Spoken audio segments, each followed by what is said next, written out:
السلام علیکم خواتین و حضرات، میں ہوں آپ کی میزبان یاسمین آفتاب علی، چینل یاسمین آفتاب علی اور پروگرام یاسمین آفتاب علی کے ساتھ۔ آج 5 ٹیررسٹس جنہوں نے افغانستان کی جانب سے پاکستان کی سرحد کراس کی، ان کو مار ڈالا گیا۔ یہ ISPR کی آج صبح کی رپورٹ ہے، اور آج ہم اسی موضوع پہ بات کریں گے جو 2024 سب سے برا سال تھا پاکستان کا، اس نظر سے کہ افغانستان کی جانب سے سب سے زیادہ اٹیکس، ٹیررسٹ اٹیکس پاکستان پہ 2024 میں ہوئے۔ اس کے تناظر میں پہلے تو حالات کچھ اور تھے، اب آگے کیا صورت حالات بننے جا رہی ہے اور بن چکی ہے۔ 2 بڑے ایئرپورٹس جو تاجکستان میں موجود ہیں، ان پہ انڈیا بہت عرصے سے قبضہ کر چکا ہے۔ انڈیا کی طرح مجھے بھی پتا تھا ایک دن آئے گا جب امریکہ ایونچولی افغانستان سے باہر جائے گا۔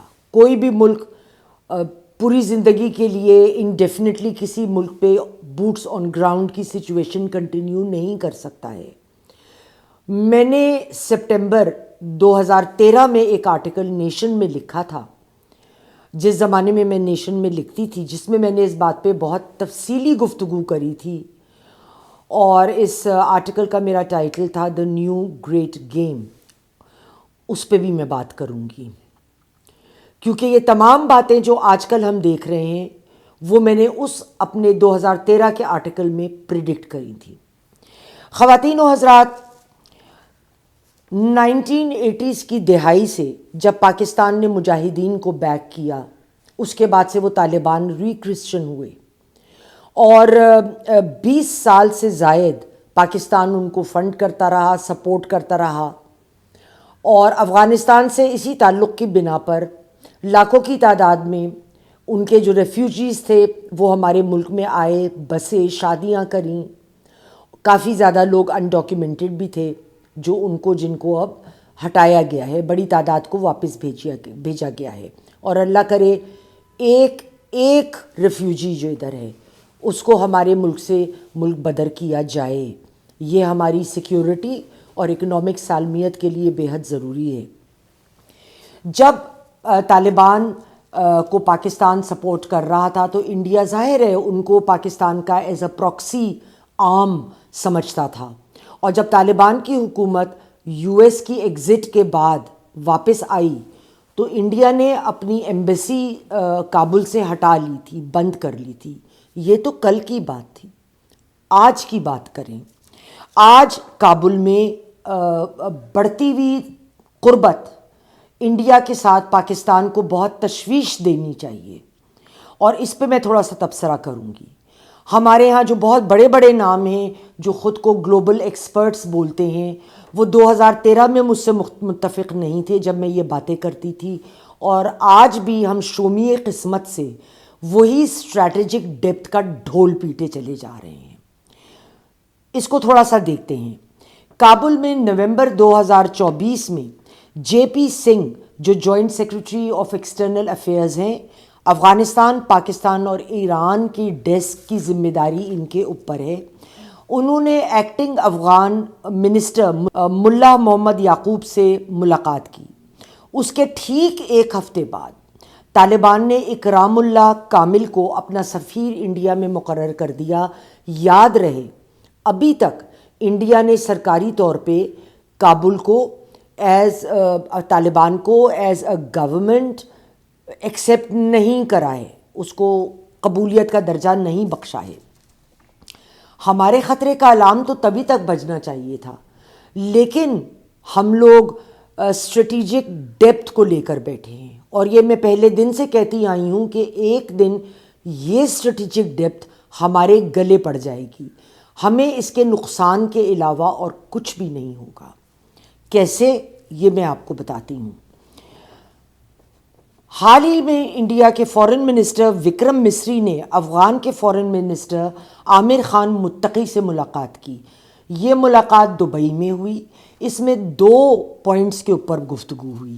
پہلا یہ تھا کہ کس طرح سے جو تحفظات ہیں انڈیا کے طالبان کی حکومت کو لے کے ان کو دور کیا جائے، اور نمبر 2 انڈیا کے بارے میں جو ایک لمبا رابطہ پاکستان اور انڈیا کا رہا ہے اس کو سامنے رکھتے ہوئے ان کے بارے میں جو افغانستان میں تحفظات ہیں یا کنسرنز ہیں ان کو کس طرح دفع کیا جائے. اب یہ بہت ہیوج سٹیپ ہے جس کو ایڈریس کیا جا رہا ہے. ایک کانفیڈنس لیول بلڈنگ کی بات ہو رہی ہے. افغانستان ہمارے ہاں جو انالسٹس ہیں وہ کیا کہتے ہیں, وہی لکیر کے فقیر, کیونکہ یہ ٹنل ویژن ہے نا, سرنگ سے گزر رہے ہیں. ابھی سرنگ کے اس طرف کیا ہے یا اس طرف کیا ہے وہ تو جب سرنگ سے نکلیں گے تو پتہ چلے گا, اس وقت تک بہت دیر ہو چکی ہوگی, اس کو ہم دیکھتے نہیں ہیں. ٹنل میں گھسنے سے پہلے دیکھ لو نا تو زیادہ بہتر ہوگا, سمجھ آ جاتی ہے کہ کیا آگے ہونے والا ہے آپ کے ساتھ. افغانستان, وہ کہتے ہیں جی افغانستان تو لینڈ لاکڈ کنٹری ہے, لہٰذا وہ بہت زیادہ اس کا انحصار پاکستان کے اوپر ہے کہ تعلقات جو ہیں وہ جو مرضی آئے ہو جائیں افغانستان اور انڈیا کے, وہ کتنی مرضی قریب آ جائیں, مگر یہ ٹریڈ ڈپینڈنسی جو ہے افغانستان کی پاکستان کے اوپر, اس کی بنیاد کے اوپر, اس کی بنیاد کو سامنے رکھتے ہوئے انڈیا ہمیں نقصان نہیں پہنچا سکتا افغانستان سے تعلقات بڑھا کر. کیا یہ بات درست ہے؟ جن کو نہیں پتہ میں بتائی دوں, افغان فارن منسٹری نے متقی اور مصری کی ملاقات کے بعد افغانستان کی ٹریڈ کے لیے چابہار پورٹ کو استعمال کرنے کی آفر دے دی ہے. تالیاں بجائیں ہماری اسٹریٹجک ڈیپتھ. 24 سپٹمبر 2013 میں نے نیشن میں ایک آرٹیکل لکھا تھا, دا نیو گریٹ گیم, جس کا میں نے پہلے سرسری سے تذکرہ کیا. میں نے تب لکھا تھا کہ امریکہ ایک نہ ایک دن یہاں سے نکلے گا اور ہم اس دن کی تیاری نہیں کر رہے, لیکن انڈیا نے اس چیز کو ذہن میں رکھتے ہوئے بہت شاندار طریقے سے جو شطرنج کا بورڈ ہے اس پہ اپنے مہرے بٹھائے, اور وہ اسی دن کا انتظار کر رہے تھے, اور وہ دن آ چکا ہے اور ہم لوگ ان اویئر بیک فٹ پہ ہیں اس وقت. اور جو ہمارے ساتھ ہونے جا رہا ہے ہم شتر مرغ کی طرح آنکھیں بند کر کے اس کو دیکھنے کو بھی تیار نہیں ہیں, کیونکہ ہمارے ذہن میں اسٹریٹجک ڈیپتھ فٹ ہوئی ہوئی ہے. اب ہوا کیا, تاجکستان, ترکمنستان اور ازبکستان افغانستان کے نارتھ پر ہیں, اور افغان سرزمین کی ایک چھوٹی سی پٹی تاجکستان کو آزاد کشمیر سے الگ کرتی ہے. تاجکستان گیس کی نعمت سے مالا مال ہے اور بہت اینٹی طالبان بھی ہے. انڈیا نے اسٹریٹجک ڈیپتھ حاصل کرنے کے لیے آئینی ایئر بیس, یا جس کو گسار ایئر بیس بھی کہتے ہیں, اور یہ دوشامب میں واقع ہے جو تقریباً تاجکستان کا کیپٹل ہے, 10 کلومیٹرز دور ہے اس سے. 2002-2010 کے درمیان انڈیا نے $70 ملین, اب 2002 اور 2010 کا $70 ملین کو آپ کم از کم 5-6 سے تو ضرب دے دیجئے نا. انہوں نے اس کی رینوویشنز کریں, اس میں state of the art defence system لگایا, اور جو رن وے تھا اس کو بڑھایا گیا, جس سے انڈیا کو اس علاقے میں ایک دم ایک اسٹریٹجک ڈیپتھ ملی ہے.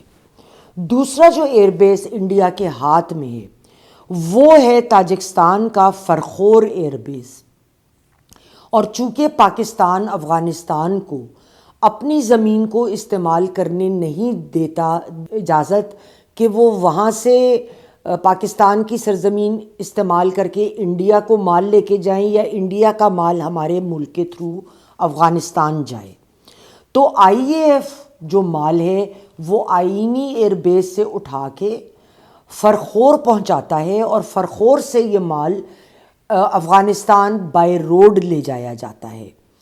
ایک اہم بات, انڈین ہوائی جہاز جو فرخور سے ٹیک آف کرتے ہیں وہ 7 منٹ کے اندر پاکستان کی ہوائی فضا میں آ سکتے ہیں, اتنا ہی فاصلہ ہے صرف.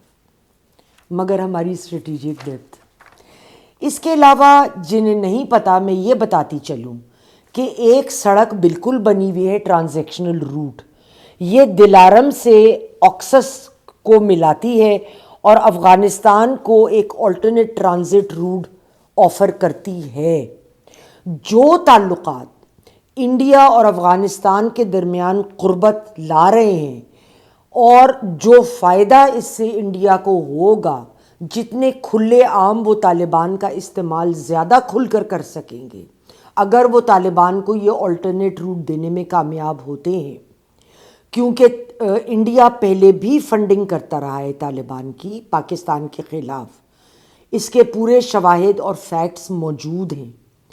تو آگے ہمارے لیے اور دقتیں پیش آئیں گی، کیونکہ پاکستان اور افغانستان کا ایک پورس بارڈر ہے اور ہم لیم ڈکس کی طرح بیٹھ کے شومی قسمت کے اسٹریٹجک ڈیپتھ کا ڈھول پیٹے چلے جا رہے ہیں، کیونکہ اس میں ہمیں آسانی ہے۔